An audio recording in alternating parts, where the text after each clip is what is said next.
You always got these guys like Black Authority, and I got nothing against Black Authority. He has great information and actually cares about what he's talking about.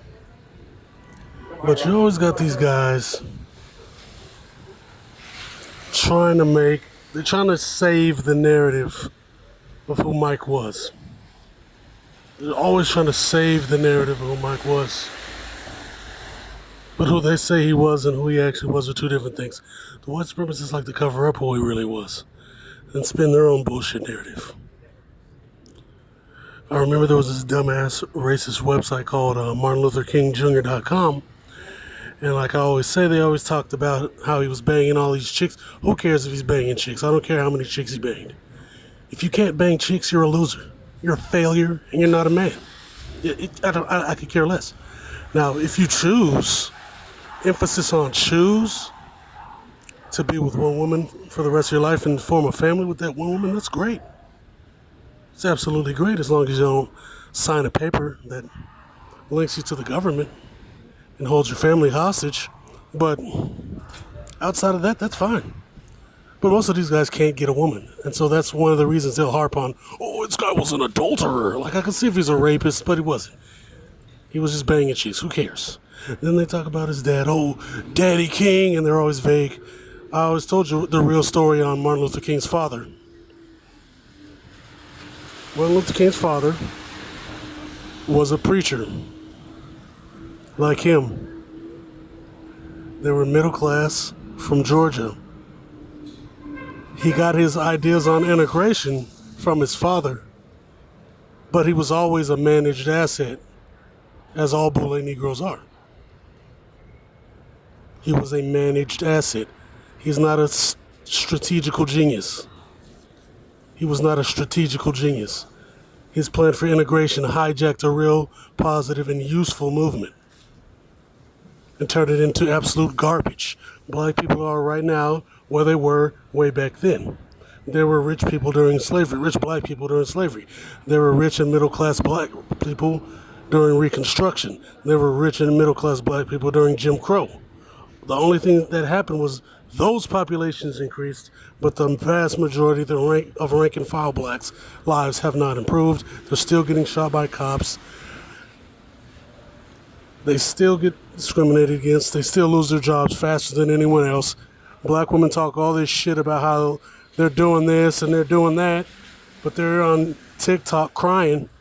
And when you look at the stats, they've still got the highest unemployment rate amongst women despite their education. So yeah, Michael King failed.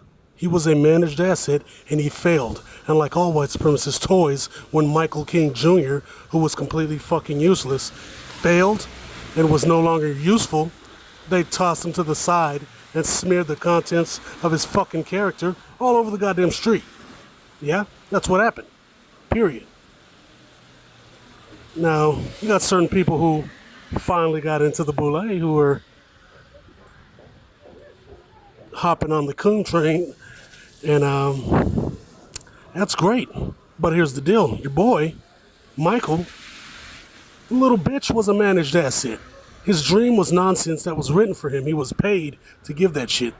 That nigga didn't have an original thought in his fucking head. And the fact that he was given a holiday is an insult to black Americans because he was a complete bitch. Him, Jesse Jackson, Randolph, fuck all those guys. The whole Big Six were fucking clowns. Flat the fuck out. They were fucking clowns. They were absolute fucking jokes. And they were managed by the Rockefellers and they were managed by JFK. Michael King Jr. went and cried to the fucking Rockefellers. He went and cried to David before he got his fucking brains blown out. Then he fucking realized his fate was sewn up. And the little bitch went and accepted his fucking fate, walked out on that fucking ledge knowing he was going to get his brains blown out by the FBI, and that's exactly what happened. There were real black people, real grassroots black people who organized real marches and put together real rallies that were really going to go down there and handle fucking business. And that never fucking happened, and nothing ever really got solved.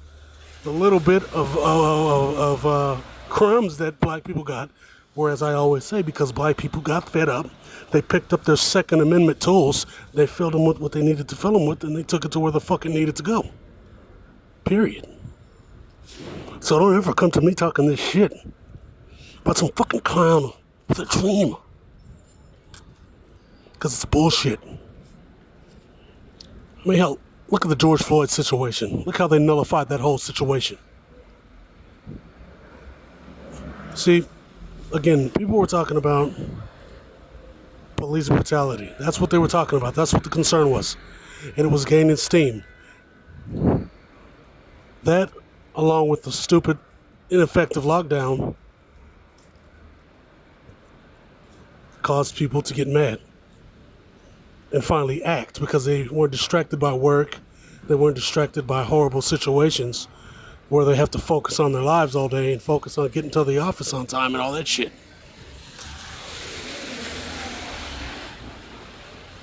And you gotta remember, Jack-a-dandies, there weren't enough cops out here to do what they usually do, because you notice when somebody puts together a peaceful rally, and I don't give a fuck about peaceful rallies, I already talked about that, peaceful protests don't work. But when you put together a peaceful rally, you notice they always put barricades up on the sides of the streets. That's why they want you to get a permit for a peaceful rally, so they can put a barrier up between the regular public and the protesters to separate them psychologically. And they weren't able to do that, so everybody was able to get out here and start slapping them up, talking about the pigs, slapping up pigs, getting out here protesting. You had black people protesting for white people who were innocently killed by the cops, and vice versa. And they absolutely hated that shit. The police unions around the nation hated that. So what they did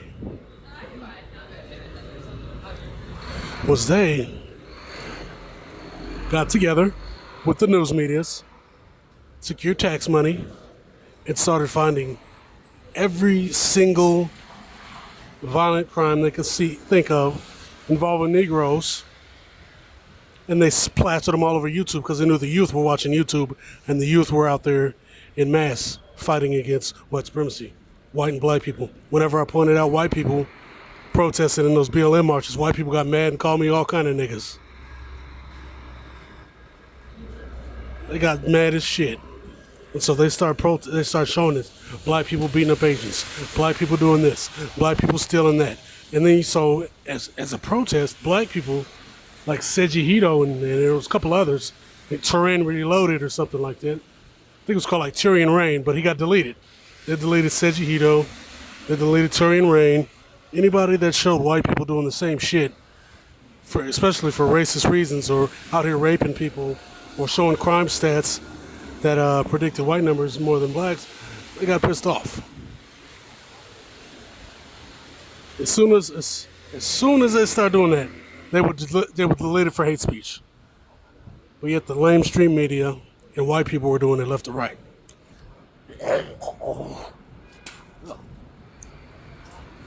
It's gross.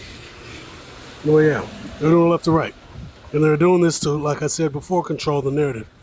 Because if you can control the narrative, you can control the hearts and minds of people and get to the great so what. And they thought they had the great so what sewn up, so that's when they had to ramp this up. The other side was they needed to deal with the anti-police brutality, the anti-police sentiment taking place amongst rank and file mainstream white people. Because you had mainstream white families, middle American white families, cheering when cops got brapped on the news, which was a good thing, by the way. That's a great thing that they were cheering. Fuck those people. Fuck, you know what I'm saying? You know what I'm saying? Fuck them, man. But anyway, yeah, so these white families were cheering when cops got brapped, and they really didn't like that, because that means that one of their tools of white supremacy that the white supremacist oligarchs used to enforce their horrible laws on people was getting undermined. So they had to put that shit to a stop. The one way they did that was to focus on George Floyd. You understand? So they put all the focus on George Floyd to drown out the anti-police brutality. So it was all about him. So that completely killed the energy, because people were like, why are they focusing on him? That completely killed the energy and basically murdered the movement. It just killed the movement by focusing on George Floyd and pushing the rising tides narrative, while at the same time pushing a F all the blacks narrative. It was actually quite brilliant. I'm pretty sure one of old boys people pushed that one because I know what you really are and I know how you guys work. I do. I really do. And I'll get into that later. I'm going to make a separate channel just to address you. And yeah, you can do whatever you want because it's going to be a throwaway channel. Because I'm going to go all the way off. Anyway, back to this. So, they killed the movement. They turned society against blacks by pushing that narrative. And they've been doing it ever since. They've been getting more and more bold in their anti-black sentiments. And now you got black people who don't know what to do, so they start talking about dumb shit like reparations. And I've already broken that down for you. Reparations is stupid. You're not going to get it. They're not going to give you a protection bill because they're blowing your fucking brains out. Why the fuck would they protect you? They're killing you in your own beds. They don't need to respect you. All they need to do is mollify you enough to keep your asses in check while they do what they do. This has been your entire history for the past 500 years. Now, back to the topic. With all of that said, this all proves that Martin Luther King died for nothing. Martin Luther King was nothing but a managed asset who served his purpose. He was a tool of the white supremacists, and when they didn't need his ass anymore, they blew his fucking brains out. They got a lot of people going, well, if he was a managed asset, then what was the FBI going after him? Because gay Edgar Hoover hated JFK. Because JFK was also insulated from the mob. We all know that JFK was banging underage teens. Was it called Molly and Fancy or whatever, sneaking them underground into the White House and banging their brains out. But the mafia was protecting them. They were protecting him. They were protecting his brother. And when Ness and all those guys finally got the mob taken out,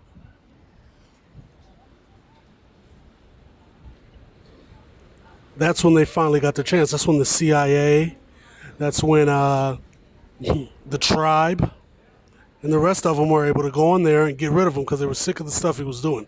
They hated the stuff where he was working with Russia. They hated the stuff where he was working with Castro. They hated all that shit. He was working with Egypt. He was doing peace deals with these guys. He went against the operation to go invade Cuba with the false flag attack.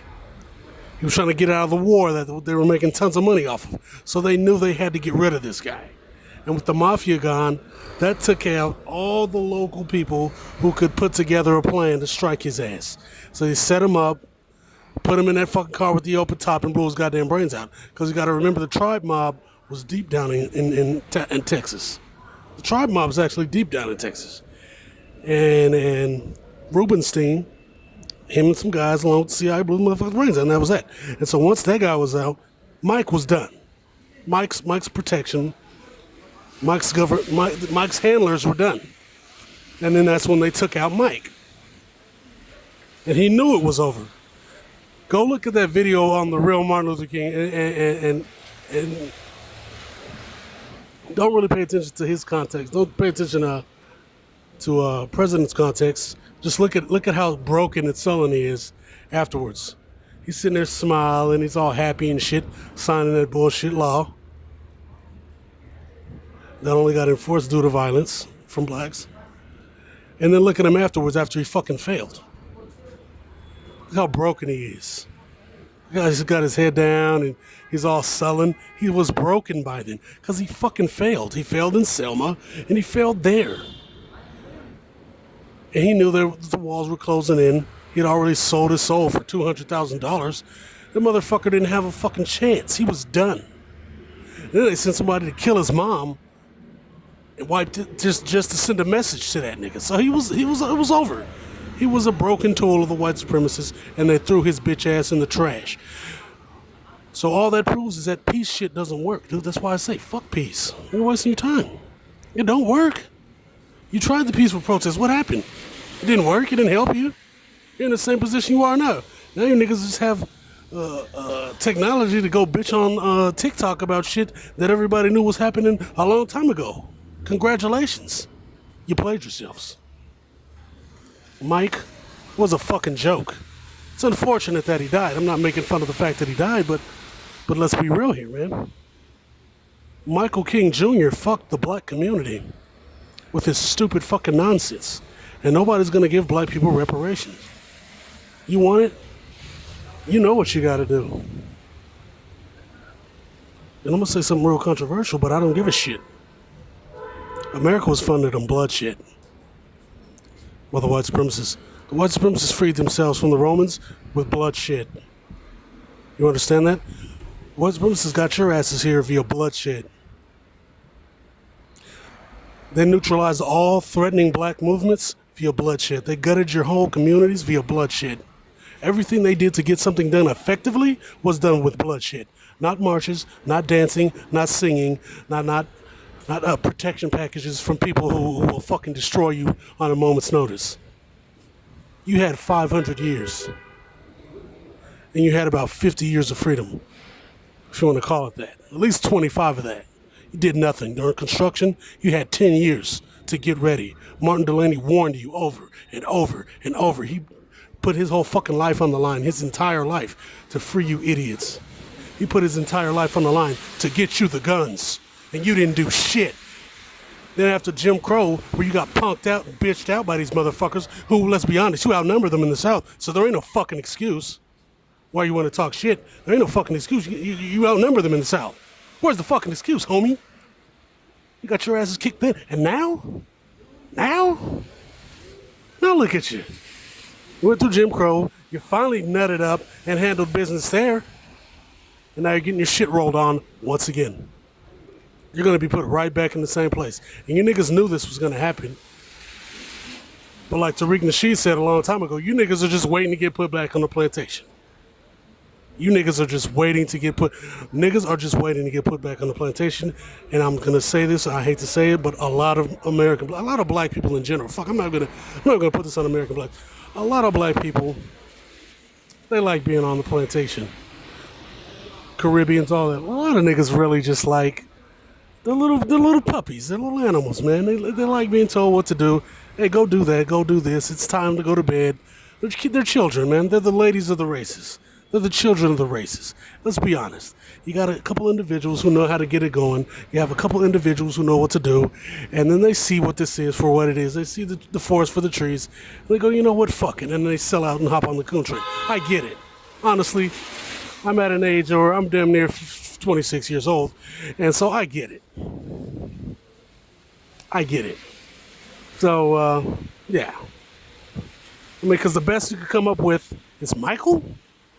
The Dream Boy? That guy was a complete bitch. I mean, hell, they don't like talking about the African Union. Excuse me, the African Legion. They just erased them niggas from history. Because I've already told you about the African Legion and what they used to do. The African Legion used to crunch up the Ku Klux Klan and put them in their fucking place. They used to keep the black number runners and the local gangs safe from the Italian mob, who was linked to the FBI. They used to go on and put the screws to the FBI a lot of times. It took a lot of work from nukes to get rid of Garvey. That's why they had to come up with that bullshit Garvey Must Go campaign. That was the Boule Coons. The kind of people that were back in Michael King Jr., who was a complete cuck. You know? And once you got rid of the African Legion, people who had straps and were militarily trained, once you got rid of the physical wing of the black community, all they had to do was gut it. Gutted your institutions, gutted your black bus services, gutted your hotels, gutted your airliners, kept you from opening shipping companies, shut down a lot of your trucking for decades until like the 80s, which killed your entire distribution networks and made you dependent on the mercy of monsters. And now you're in the day where you are completely dependent on the mercy of monsters. That's why I always say, Bob Johnson did not sell BET. Bob Johnson was pushed out of BET. There was a black man named Philip Aaron who tried to buy an airport in Tucson, Arizona, and they put that man through hell. Put him through hell. So there was no way they were going to let his ass buy a goddamn airliner. And there was no way he was going to sell a multi-billion dollar company for essentially pennies on the dollar to buy a failing airliner. He got pushed out. The same company that pushed out the box. And if you go and research, there's a couple documentaries on the box.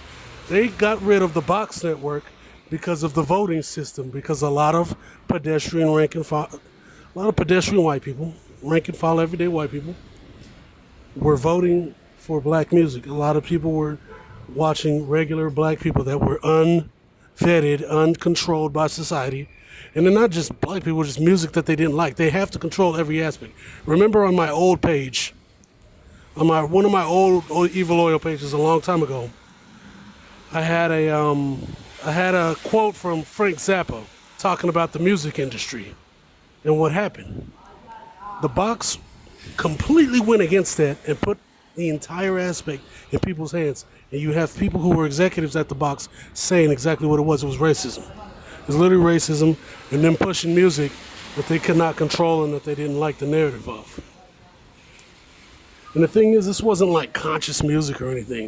It was just everyday people. But you gotta remember,